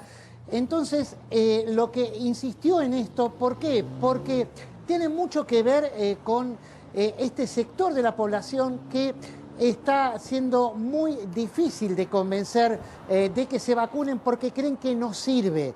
Creen que al final es lo mismo vacunarse que no vacunarse si al final no cambia nada, porque la gente en general sigue usando barbijos en lugares abiertos. Entonces lo que pidió el doctor Fauci es, sí que sirve, ya con el porcentaje de vacunados que tenemos aquí, que en población adulta excede el 58-59%, ya es suficiente como para empezar a relajar este tipo de actitudes o de medidas y no ya usarla en lugares abiertos. Y atención, porque también dijo que ya tenemos que empezar a considerar algunos lugares cerrados como para poder empezar a usar, a no usar barbijo en realidad, ¿no? Ya de hecho hay algunos estados que han relajado las medidas en lugares cerrados, y como en Carolina del Sur, ¿no? Ahora, el Adrián, vecino aquí al que estamos hablando. Adrián, sí. Lo que sorprendió es que algunos gobernadores, creo que el gobernador de Ohio, salió a decir que van a hacer un concurso todas las semanas, cada miércoles, y que el ganador entre los vacunados va a recibir $1 millón de dólares. Nosotros decimos, bueno, le van a pagar para que se vacunen. Bueno, no es que le pagan directo, porque si no sería injusto respecto a el que ya se vacunó. Pero claro, pueden participar todos. Los que ya se vacunaron, todos pueden participar todos los miércoles de ese concurso y el ganador gana $1 millón de dólares. No sé si será $1 millón de dólares por semana o... Sí, por semana. Por semana, $1 millón de dólares por semana. Sí. Es decir, es un incentivo muy grande a que participen todos los que se vacunaron y los que no se vacunaron. Es decir, están tratando de buscar mecanismos de incentivo para acercar a la vacunación a gente que es reacia, como vos contabas. Exactamente, ese es el gran tema, que seguimos agregando incentivos. En este caso, como bien lo mencionaste, el gobernador de Ohio, Mike DeWine, lo que ofreció son en total $5 millones de los fondos federales que tiene para la lucha contra el COVID. de los que los gobernadores pueden disponer libremente. Y en este caso él se anticipó y dijo, yo sé que me van a criticar, pero si estos 5 millones lo dividimos en 5 sorteos semanales, ¿no?, de $1 millón cada uno, para todos los mayores de 18 años que hayan recibido, aunque sea una dosis, está bien. Lo vamos a hacer. De hecho, se va a sortear de acuerdo al padrón electoral, porque son todos mayores de 18 años, y vos lo que vas a tener que hacer es mostrar que ya fuiste vacunado antes de la fecha del sorteo, ¿no? Por eso ese es el gran incentivo, en que si vos no estás vacunado, no podés pasar a cobrar el premio, el sorteo se tiene que hacer de nuevo. Pero también para el sector más reacio, que son los menores de 18 años, recordemos que ya Pfizer fue autorizado para poder vacunar adolescentes, chicos adolescentes mayores de 12 años, para todos los que van de 12 a 18 años y no van a poder participar del sorteo por los $5 millones o por el $1 millón semanal, sí se los va a premiar con becas completas para toda la carrera universitaria, que aquí recordemos que es paga en cualquiera de las universidades del estado de Ohio.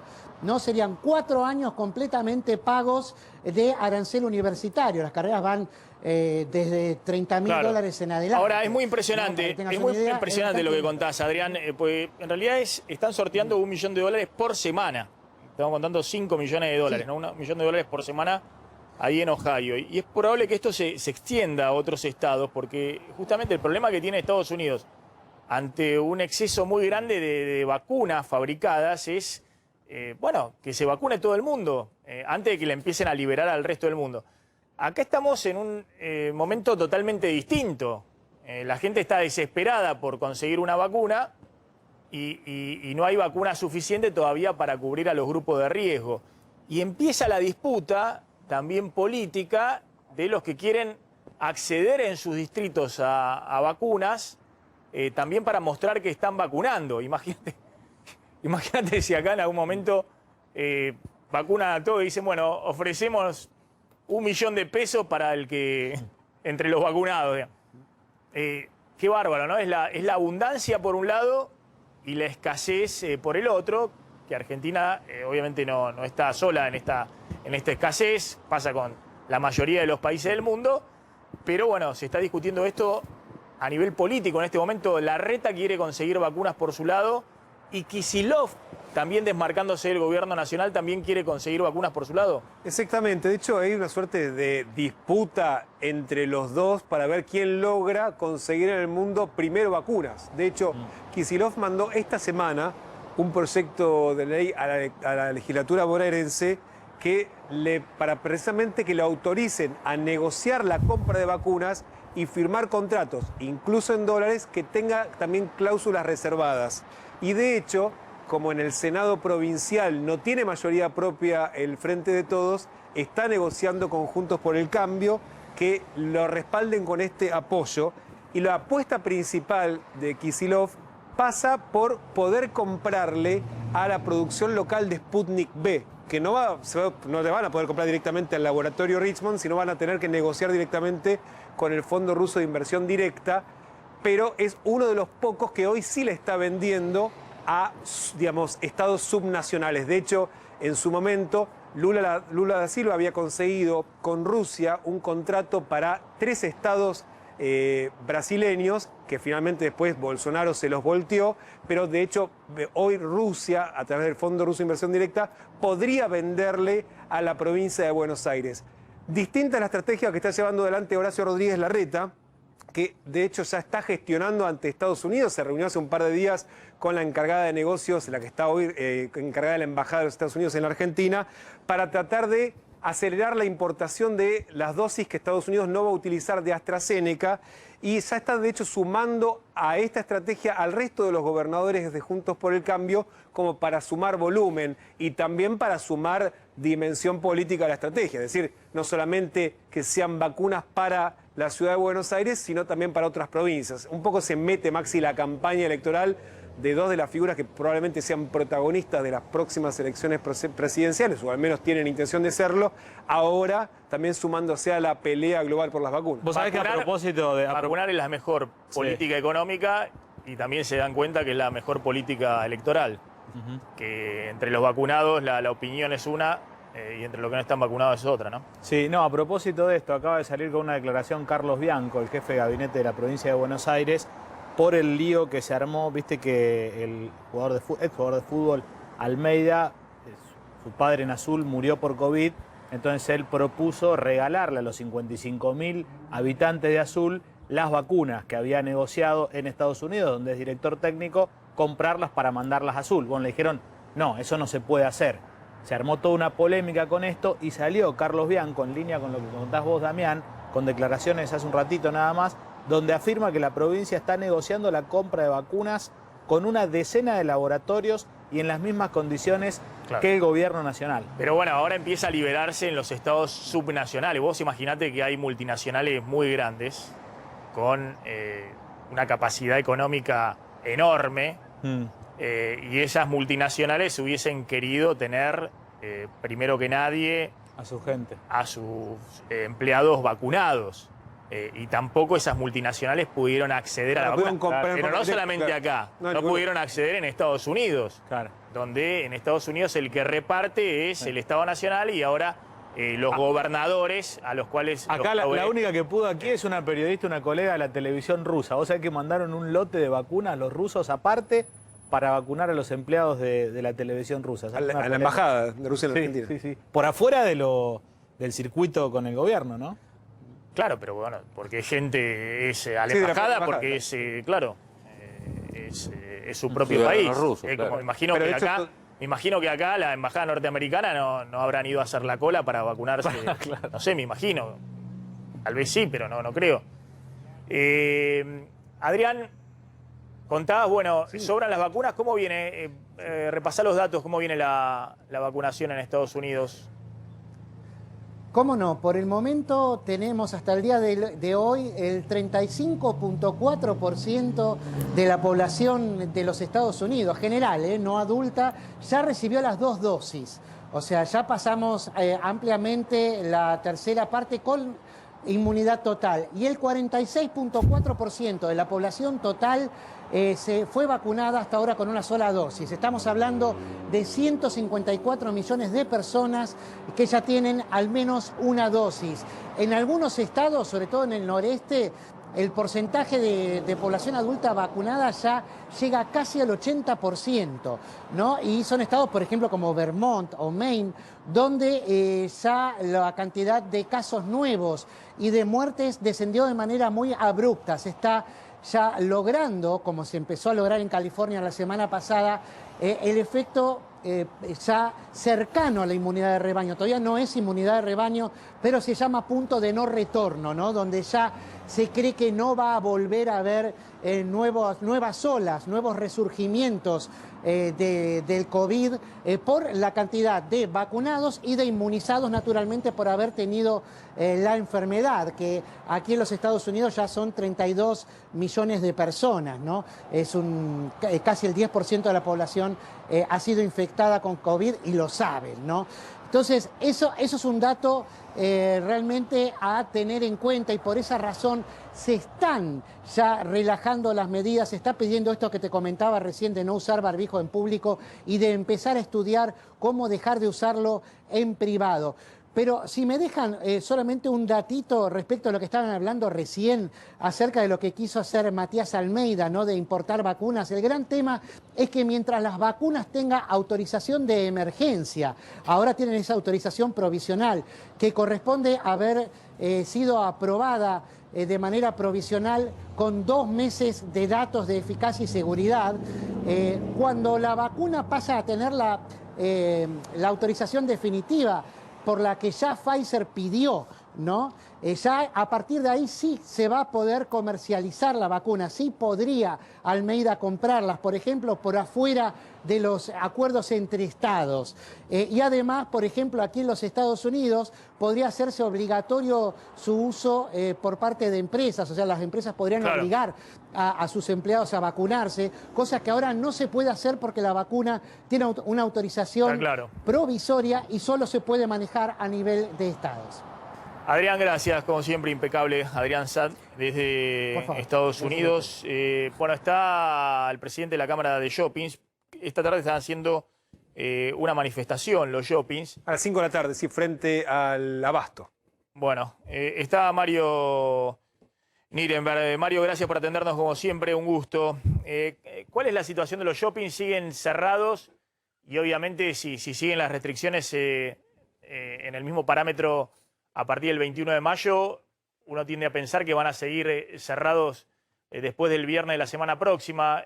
Pero, ¿qué están reclamando ustedes? Bueno, nosotros en el día de hoy, primero buenas tardes Maxi, a vos y a tu audiencia. En el día de hoy hemos convocado a un abrazo simbólico en un shopping emblemático de Buenos Aires, que es el Abasto, de la mano de nuestros locatarios que han impulsado esta medida, producto de la situación que están atravesando desde el cierre. Nota que el año pasado estuvimos 7 meses sin actividad, y ahora cuando tomábamos la actividad y retomábamos el impulso y nuestras empresas estaban adquiriendo productos para la venta de invierno sobre todo, nuevamente nos encontramos cerrados.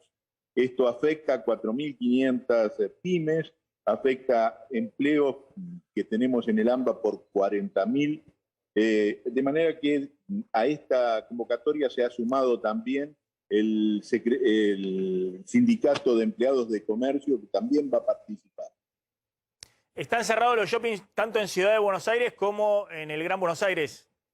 Así es, Maxi. Los shopping centers del AMBA en general están cerrados. Claro, siempre decimos, es un tema complejo, ¿no? Porque en general en los shoppings habían reabierto con medidas de protocolo y demás. Bueno, los comercios hoy están abiertos, pero atendiendo en el exterior, esa es la normativa. Lo que pasa es que los shoppings supuestamente no pueden atender en el exterior, claro.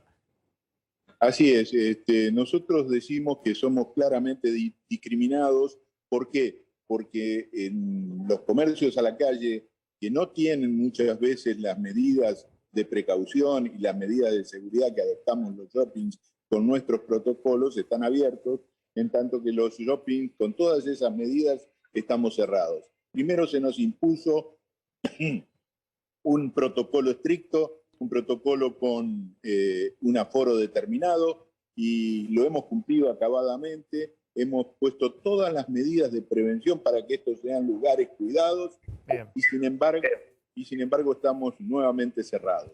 Esto no se puede continuarse en el tiempo sin grave afectación de nuestras empresas.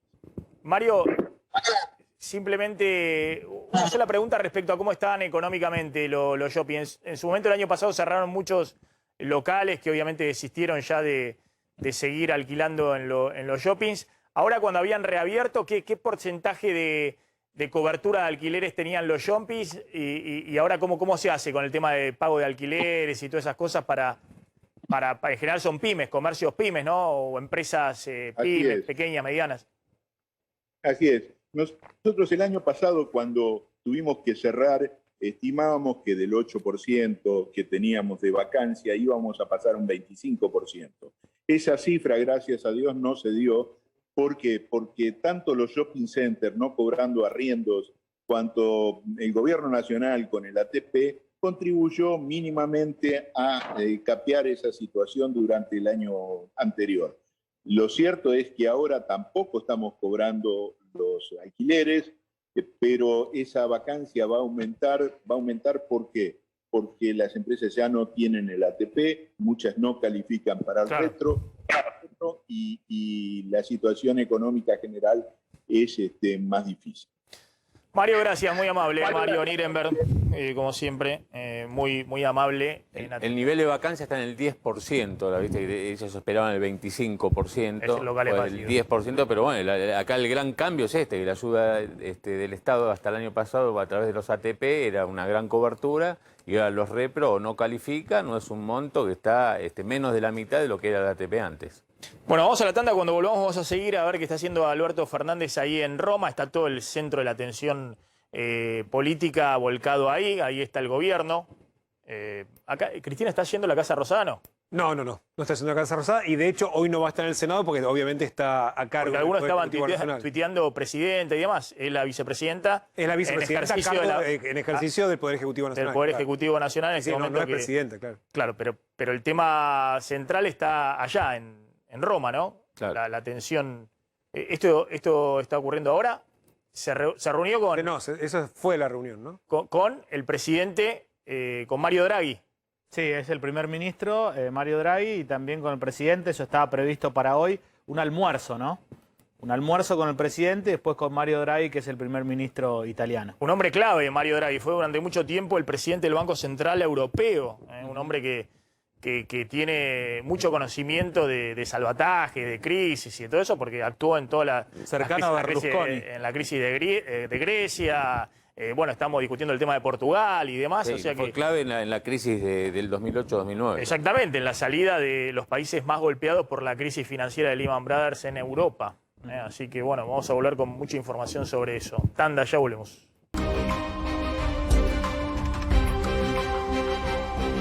Bueno, atención, en este momento, cumbre de Juntos por el Cambio en Exaltación de la Cruz, Carlos. Así es, Lilita Carrió está recibiendo en este momento, en este preciso instante, a Rodríguez Larreta, María Eugenia Vidal y Diego Santilli.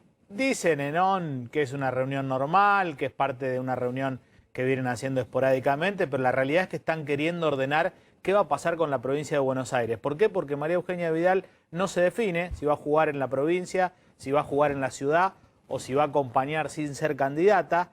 Quiere Carrió y quiere Rodríguez Larreta que María Eugenia Vidal sea candidata en la provincia de Buenos Aires, porque eso ordenaría un poco las internas. Si Vidal decidiese no jugar en la provincia de Buenos Aires, Diego Santilli se autopostula como candidato, pero Jorge Macri dice no tenés nada que hacer acá, y se arma cierto tole-tole dentro del PRO. ¿Qué están negociando también? El comienzo de lo que será otra negociación más dura, que es la conformación de las listas, porque recordemos que el tiempo pasa rápido y cuando queremos acordar estamos en las elecciones PASO y allí cada espacio va a querer pujar por un lugar en las listas legislativas de este año. ¿Cómo le gusta a Carrió que la vayan a ver allá le en encanta. Exaltación a Cruz? Sobre todo el jefe de gobierno Larreta, ¿no? Que se traslade de allá con Vidal. Lo hacía también cuando Vidal era gobernadora. Claro. Iban Larreta y Vidal a verla a Carrió mostrando su centralidad. No, le encanta. Más que no se mueve allá, de hecho, como tampoco está vacunada. Claro. O sea, está aislada y le gusta que la vayan a visitar. Sí, le encanta hacer centro, no estamos... ¿No está vacunada, Carrió? No. Nada. Pero es de riesgo y tiene más de 60 años. Sí, vos es que están preocupados, y de paso comentamos también con nuestra audiencia, por el estado de salud de Toti Flores. Puso un tuit, Carrió, hace un ratito nada más, que está internado, decidió no vacunarse para darle prioridad, dijo Toti Flores en su momento, a los que él cree que tienen que tener prioridad, si hubiese podido vacunar, digamos. Y hay preocupación también en Juntos por el Cambio, en la política en general, porque es un hombre muy querido. Sí, muy querido. Además es diputado nacional. Ojalá se recupere pronto. Sí, no me quedó claro y por qué no se... Toti Flores tuiteó que justamente que lo diagnosticaron, anoche me diagnosticaron neumonía bilateral por COVID, por lo cual me encuentro internado. Si se preguntan si me vacuné, no lo hice porque quería que otros que más lo necesitaban lo hagan primero. Agradezco a los médicos la atención y a los amigos por su deseo de recuperación. No me queda claro por qué no se vacunó Carrió, porque no le llegó todavía el turno. No, en un momento ella dijo que no se iba a vacunar con la vacuna rusa. Y tampoco con la vacuna china, porque solamente se iba a vacunar con vacunas de países democráticos. Y evidentemente no le tocó dosis de AstraZeneca. Pero si no tenía turno ella para vacunarse. No, nunca por edad. No, todavía no se anotó para vacunarse. Pero es mayor de 60 años y tiene obviamente factores de... Sí, eventualmente por ser mayor de 60 años en la provincia esa podría verse. Bueno, engancho ese tema con el tema elecciones, que parece ser lo único que se ponen de acuerdo oficialismo y oposición. Sí, de hecho, Maxi, hoy a las 5 hay reunión de la Comisión de Asuntos Constitucionales en la Cámara de Diputados, en donde, como vos decís, le van a dar dictamen de comisión al proyecto que reforma el calendario electoral y que queda así. El próximo 30 de julio es el cierre del plazo para presentación de las listas y el comienzo de la campaña electoral. 12 de septiembre las PASO y después el 14 de noviembre son las elecciones generales. Acá hay acuerdo entre oficialismo y la oposición, pero de todos modos, ahí no se termina la novela, porque hay un grupo de diputados opositores y aliados del gobierno que hoy van a insistir con una propuesta, Maxi, que es la de incorporar este año la boleta única de papel. No solamente la propone Juntos por el Cambio, también los diputados de Schiaretti, los socialistas, los de La Baña, están bastante cerca de lograr los 129 votos y dicen es un buen argumento para la campaña en el contexto de la pandemia porque se ahorra plata, es más barato, transparenta a los partidos políticos, iguala las posibilidades entre todos, digamos, no hay robo de boletas en el cuarto oscuro y además hay menos manipulación de elementos en el contexto de la pandemia. Entienden que tiene demasiadas virtudes, en especial en este contexto. O sea, desde el gobierno dijeron, muchachos, tenemos acuerdo para cambiar las fechas, pero para esto no. Pero hoy a las 5 de la tarde se aprueba el dictamen, la semana que viene seguramente va a ser aprobado en la Cámara de Diputados la reforma del calendario electoral. Bien, atención con el tema de Junín, porque hay una situación complicada en esa localidad de la provincia de Buenos Aires. Está la doctora Luz Campasi, jefa de terapia intensiva de la clínica La Pequeña Familia, ahí en Junín. Doctora, gracias por atendernos, muy amable. Buenas tardes. Doctora, ¿qué situación hay ahí en Junín? En particular, ¿había una situación difícil respecto a las terapias intensivas? La verdad es la situación que está viviendo hoy la terapia intensiva. Entiendo que en todo el país hay zonas donde están más colapsadas. Nosotros realmente estamos trabajando hace mucho tiempo, cansados, realmente con las camas llenas, hace ya bastante tiempo. No nos ha pasado esto la anterior, el año pasado, y lo cierto es que nos encontramos con poco personal, cansados, con enfermeras que están realmente agotadas de una situación como la que estamos viviendo y no podemos dar respuesta a nuestros pacientes. Esa es la mayor preocupación, no poder dar respuestas, no solo a los pacientes que tienen COVID, sino a los pacientes que tienen otras patologías, porque hoy por hoy infartarse es un serio problema más allá del infarto, porque tampoco hay camas para pacientes no COVID. No sé cómo está la situación en Junín. Es una localidad que está en fase 3, en fase 2, doctora. No sé cómo están las restricciones ahí. Estamos desde ayer en fase 2. ¿Y eso significa restricciones similar acá en la, sí, en la zona de alerta? Incluso cerrar la presencialidad de las escuelas, circular hasta las 8 de la noche, los comercios cierran antes, las 19, claro. ¿Junín también estaba recibiendo pacientes de otras localidades, doctora? Sí, a ver, yo pertenezco a la clínica La Pequeña Familia. Nosotros recibimos no solo pacientes de Junín, sino que somos un polo, digamos, de derivación de las localidades de alrededor. Y la verdad es que ante esta situación hemos tenido que dejar de aceptar pacientes. No podemos aceptar pacientes que no tienen, de localidades donde no hay complejidad. Acá nosotros en esta clínica tenemos 20 camas de terapia intensiva, posibilidad de respirar a 12 pacientes, pero la verdad es que el 50% de nuestros pacientes que no son de Junín tampoco los podemos recibir hoy por hoy porque realmente no hay cama. ¿Sí? La verdad es que la preocupación máxima que tenemos es no poder asistir a nuestros pacientes.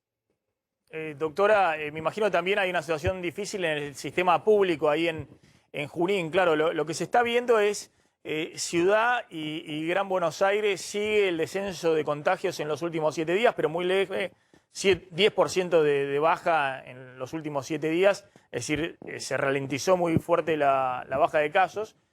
Y la preocupación es que está subiendo en el interior de la provincia de Buenos Aires los contagios. Y también están subiendo en la Patagonia, en el noreste, en el aglomerado 22 provincias, es decir, excluyendo Ciudad de Buenos Aires y Gran Buenos Aires. No sé cómo están ahí con la situación de los contagios en Junín y en otras localidades cercanas. A ver, Junín en particular, que yo recuerde, hace 2 semanas que venimos con 70 casos por día positivos, ¿sí? Pero le repito, la problemática para nosotros en esta clínica puntualmente no es solo Junín, sino que también son los alrededores. La clínica donde trabajo también tiene una obra social y esa obra social tiene gente de todo el noroeste de la provincia de Buenos Aires, ¿sí? Entonces, no solamente nosotros nos vemos afectados por el aumento de casos en Junín, sino por el aumento de casos en la zona. directamente. Mismo también hay muchos pacientes que a veces eligen o se derivan a Buenos Aires. Buenos Aires hoy por hoy no está siendo un centro de derivación posible, no solo para COVID, sino que para otras patologías. ¿Sí? La problemática, insisto, es realmente... Eso es fuerte, doctora. Es decir, ustedes por ahí consultan a las clínicas que consultan habitualmente acá en Gran Buenos Aires, Ciudad de Buenos Aires, y le dicen no tenemos disponibilidad. A ver, nosotros no derivamos. Nuestra clínica no deriva. A nosotros nos llegan pacientes de otros lados, de otras localidades alrededor. El tema es que antes había ciertas patologías que a veces se iban a Buenos Aires. Uno no elige cuándo enfermarse, cuándo tener una hemorragia cerebral, cuándo tener un tumor, cuándo tener un infarto. ¿Y por qué no están yendo a Buenos Aires hoy? ¿Cómo? ¿Por qué no están yendo esas patologías a Buenos Aires hoy? Porque no hay cama en Buenos Aires tampoco, porque la gente elige no exponerse. Y entonces no hay camas en Buenos Aires. Entonces esto, a ver, se tapa Buenos Aires, vamos a empezar a taparnos nosotros y atrás de nosotros. Esto, el colapso sanitario, no se trata de que la gente se muera en la calle. Nosotros ya estamos en una situación de inminente colapso. Estamos cansados, hace 14 meses trabajando sin parar. Hace 14 meses tuvimos bajas de compañeros. Las enfermeras están trabajando cansadas. Hemos tenido bajas de enfermeras porque están lesionadas por el alta carga de trabajo que tenemos.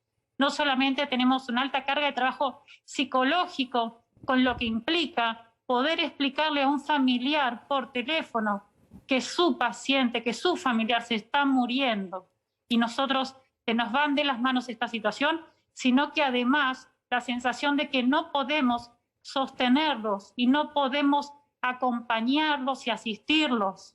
Ese es nuestro problema hoy. No soy yo, no es la terapia intensiva de Junín, de la pequeña familia, es la terapia intensiva del país. Esa es la problemática que tenemos hoy en la terapia intensiva. Doctora, y en medio de toda esa situación, ¿les ha tocado tener que decidir a quién, por ejemplo, sí le dan la posibilidad de que esté internarlo en terapia intensiva y a quién no? No, por suerte no. Por suerte, por ahora no llegamos a esa situación, pero sí tuvimos que decir no a las derivaciones que a veces han surgido. Sí, eso sí. La verdad que es desesperante que un colega te llame de una localidad cercana que necesita una mano para mejorarle la posibilidad de un paciente, la calidad de vida de un paciente, y uno tener que decirle que no porque no tiene cama. Claro, claro. Además porque Junín, como decía la doctora, es un centro, imagino, con un sistema de salud más robusto respecto a otras localidades más pequeñas, cercanas, ¿no? O medianamente cercanas. Sí. Exactamente. Del noroeste bonaerense. Doctora, respecto a la primera ola, ¿no? Y esta segunda ola, el sistema de salud, le pregunto de Junín porque es donde está usted, pero ¿agrandó la disponibilidad para atender pacientes? Es decir, ¿se preparó para una segunda ola? A ver, yo trabajo en una clínica donde nosotros manejamos 20 camas de terapia intensiva. Yo puedo hablar de mi clínica. Sí. Donde trabajo. Nosotros habitualmente el último tiempo tuvimos que cerrar camas, tuvimos que trabajar con 16 camas. Esto pasó el año pasado. ¿Por qué con 16 camas? Porque esto no se trata de una cama con un colchón. Esto se trata de una cama que tiene un colchón, que además tiene una enfermera, que tiene un médico especialista en terapia intensiva y que tiene un kinesiólogo especialista también en terapia intensiva. Entonces, lo cierto es que esto no es una cama, esto es recurso humano. Así yo tenga hoy 30 respiradores, no tengo recurso humano. Entonces, es hipócrita pensar que yo puedo mejorar la calidad de atención comprando un respirador, porque el recurso humano se agota. Está claro, doctora. Muy fuerte el testimonio y bueno, esperemos que mejore la situación. Y bueno, que efectivamente se pueda ir saliendo de esta situación tan dramática que usted está narrando. Doctora, gracias, muy amable. Gracias a ustedes, que tengan buenas tardes. Ahí está la doctora Luz Campasi, jefa de terapia intensiva ahí de la pequeña familia en Junín. Vamos a la tanda, cuando volvamos vamos a hablar de el tema Israel. Atención porque sigue el ruido ahora interno dentro del Frente de Todos por el comunicado de Cancillería de Felipe Solá, está dividiendo aguas. Vamos a contar el tema de inflación. Esta tarde el INDEC da el número de inflación y qué está pasando con los precios de los repuestos que se están disparando. Y vos, Carlos, tenés el tema Randazzo. Vamos a contar quiénes están fogoneando de un lado a Randazzo y del otro lado a los libertarios. Claro, es la misma lógica, ¿eh? Es Más allá de que obviamente tanto los libertarios como Randazzo tienen todo el derecho del mundo de hacer campaña, pero quienes están fogoneando de un lado y del otro, tratando de darle manija en los medios. Tanda, ya volvemos.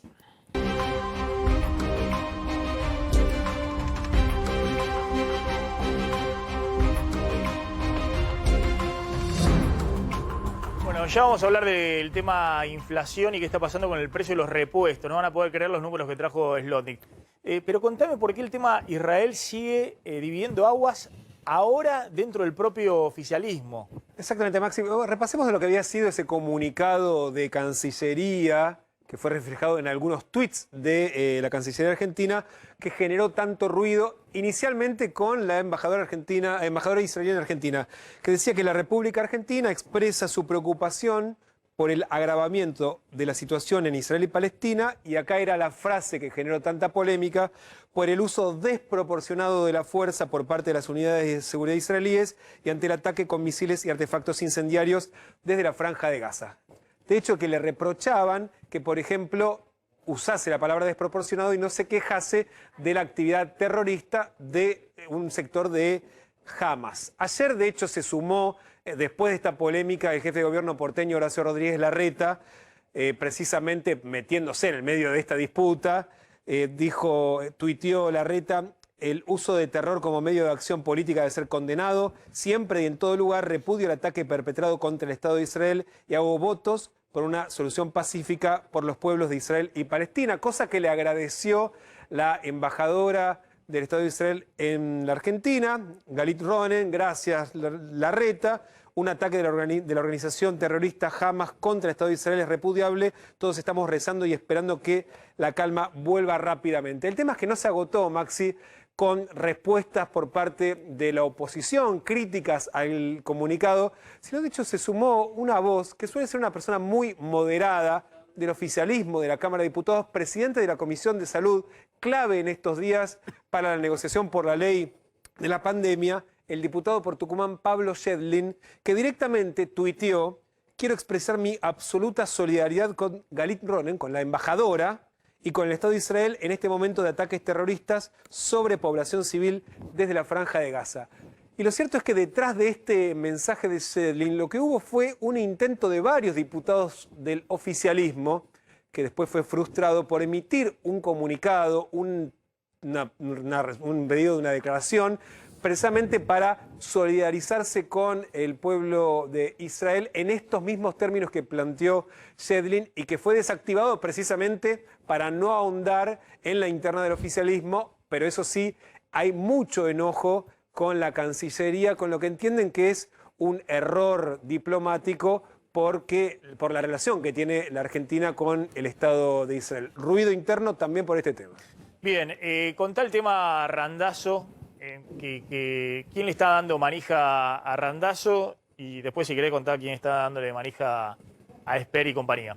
No dista mucho de, como decía Maquiavelo, divide y reinarás, ¿no? Tenés que pensar con sentido común y con lógica. ¿A quién le conviene, más allá del legítimo derecho de Randazzo de ser candidato, pero a quién le conviene que Randazzo salga a la cancha a armar un espacio peronista?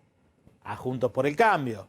¿A quién le conviene que los libertarios, más allá del derecho absolutamente legítimo que tienen a presentarse a elecciones, salgan a la cancha a buscar votos? Al Frente de Todos, porque come dentro del electorado de Cambiemos. Bueno, lo cierto es que Florencio Randazzo, que estuvo alejado durante algún tiempo, que tuvo como jefe de campaña, esto pasa en Argentina nada más, Maxi, Alberto Fernández, ¿te acordás? Sí, claro.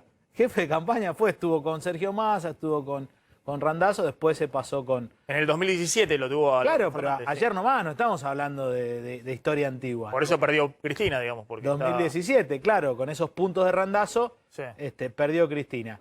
Me dicen que Randazzo está todo el tiempo reuniéndose con el establishment, con los empresarios más importantes o de los más importantes de los medios de comunicación de la Argentina, con gente de la UIA. Es decir, empresarios importantes, el poder económico le está poniendo una fichita de randazo para ver si abre una línea, una pata peronista en la provincia y debilita al oficialismo, al Frente de Todos. Así es. Bueno, ya tuvo reuniones con Roberto Labaña, avanzan en algunas negociaciones y la novedad es que ahora participó de un Zoom con importantes dirigentes peronistas de la provincia de Córdoba. El gobernador fue operado esta semana, una cirugía programada, no estaba Schiaretti, pero sí estuvo Randazzo con importantes dirigentes peronistas de Córdoba y la realidad es que parece ser el único espacio crítico peronista que iría por afuera del Frente de Todos y que le restaría algún punto en las elecciones legislativas al Frente de Todos justamente. La misma lógica de los libertarios, que insistimos, tienen todo el derecho del mundo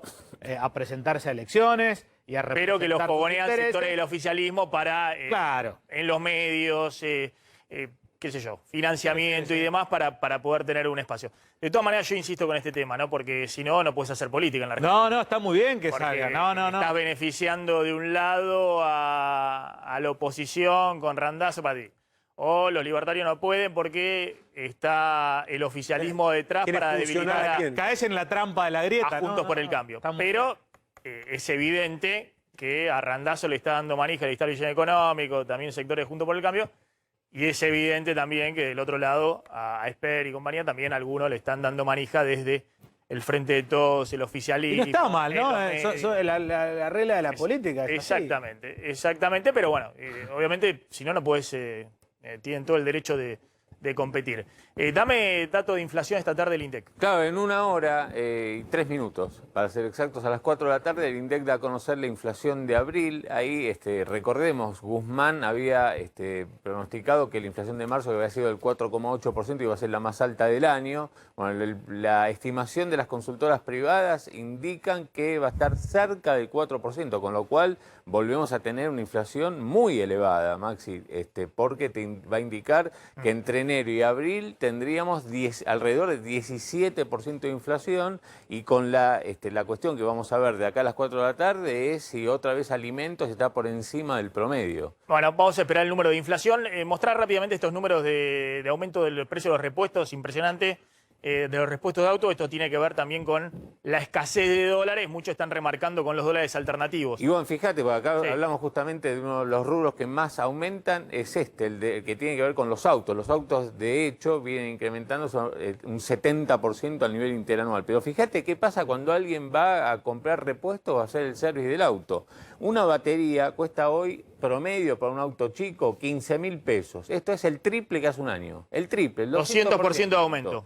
Una lámpara, eso es el triple. Común, auto chico, 1.100 pesos. Se te quema, va a tener que reponerla en 1.100. 200% de aumento. Que hace un año. El service anual, que se hace cada los 10.000 kilómetros, entre 10.000 y 12.000 pesos. Más 100% de aumento. Ese es el doble. Las cubiertas cuestan el doble, 22.000 pesos. Una correa de distribución, esto se hace cada 60.000 kilómetros, 19.000 pesos, 90% de incremento respecto a hace un año. Las pastillas de freno, en promedio, 9.000 pesos, un 70% de aumento. Y el cambio de aceite de filtro, 8.500 pesos, 50% respecto al año pasado. Todo muy por arriba de la inflación, algunos totalmente disparados, y esta es la falta de dólares. Bueno, las trabas a las importaciones, los aumentos de los insumos